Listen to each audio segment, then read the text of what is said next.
Welcome to Coagulation Cascade, the making of a strong fibrin clot. In this video, we will focus on Step 3, clot termination. Over the next few minutes, you will learn the following take-home points. Tissue factor pathway inhibitor blocks the extrinsic pathway, while C1 esterase inhibitor blocks the intrinsic pathway. Thrombomodulin binds to thrombin, and this thrombin-thrombomodulin complex activates protein C. Activated protein C works together with protein S to inhibit factors 5A and 8A. Antithrombin blocks thrombin and also factors 9, 10, 11, and 12.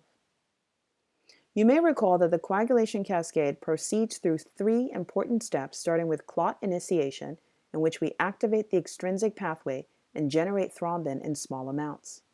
Next comes clot propagation, in which we activate the intrinsic pathway and generate thrombin in significant amounts. Finally comes the process of clot termination, in which we activate antithrombotic mechanisms to stop thrombin generation and terminate the clotting process. In this video, our focus will be on clot termination. At the end of Step 2, clot propagation, we may recall that the coagulation cascade involves sequential activation of the extrinsic and intrinsic pathway to generate thrombin. Thrombin then activates fibrinogen to fibrin and catalyzes the polymerization and cross-linking of fibrin in a positive feedback loop that drives clot propagation. Let's focus first on the antithrombotic mechanisms that stop the extrinsic pathway. Tissue factor pathway inhibitor binds to factor 10A and blocks it from activating thrombin. The tissue factor pathway inhibitor 10A complex blocks the tissue factor 7A complex and inhibits the extrinsic pathway. Let's see how this happens within the context of the ongoing clot propagation.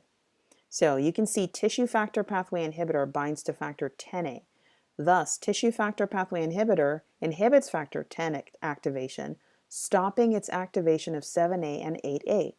The newly created tissue factor pathway inhibitor factor 10A complex blocks the tissue factor 7A complex, stopping the extrinsic pathway and its activation of the intrinsic pathway via factor 9 activation. This ends the work of tissue factor pathway inhibitor. Next, let's look at how we stop the intrinsic pathway through the C1 esterase inhibitor. The C1 esterase inhibitor blocks factor 12A, factor 11A, and prekallikrein. Through this action, the C1 esterase inhibitor blocks the intrinsic pathway. Let's look at how this plays out in our clot propagation model. C1 esterase inhibitor blocks prekallikrein, 12A and 11A, thus stopping the initiation of the intrinsic pathway. The intrinsic pathway now deactivated, the bulk of C1 esterase inhibitor's work is done. Next, we'll look at the process of activating protein C, which starts with the work of thrombomodulin. Thrombomodulin binds to thrombin. This inactivates its work of fibrin formation, and it terminates thrombin's positive feedback loop. The newly formed thrombin-thrombomodulin complex binds to protein C. Once bound, protein C becomes activated, becoming activated protein C. Now, activated protein C combines with protein S, and together they block factor 5A and factor 8A. Let's look at our clot propagation model to see how this works. Thrombomodulin binds to thrombin, which stops its activation of factor 13, factor 11, and factor 8. Also stops factor 5 and the production, polymerization, and cross-linking of the fibrin clot. With fibrin formation now stopped, the thrombin-thrombomodulin complex binds to protein C, which gets activated. Activated protein C now combines with protein S to work together to block factors 5A and 8A. This action stops their work as cofactors for 9A and 10A respectively. Thus ends the work of protein S and activated protein C as driven by the binding of thrombomodulin to thrombin.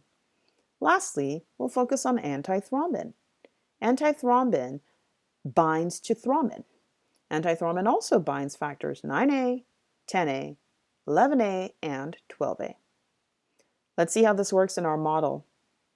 Antithrombin directly blocks thrombin 9A, 10A, 11A, and 12A, effectively ending the coagulation cascade in the process we have known as clot termination. In this video, we have learned the following take-home points. Tissue factor pathway inhibitor blocks the extrinsic pathway, while C1 esterase inhibitor blocks the intrinsic pathway. Thrombomodulin binds to thrombin to activate protein C. Activated protein C and protein S inhibit the work of cofactors 5A and 8A. And antithrombin inhibits thrombin and also inhibits factors 9, 10, 11, and 12. This brings us to the end of the coagulation cascade, step 3, clot termination, which is also the last video in the coagulation cascade series, making a strong fibrin clot.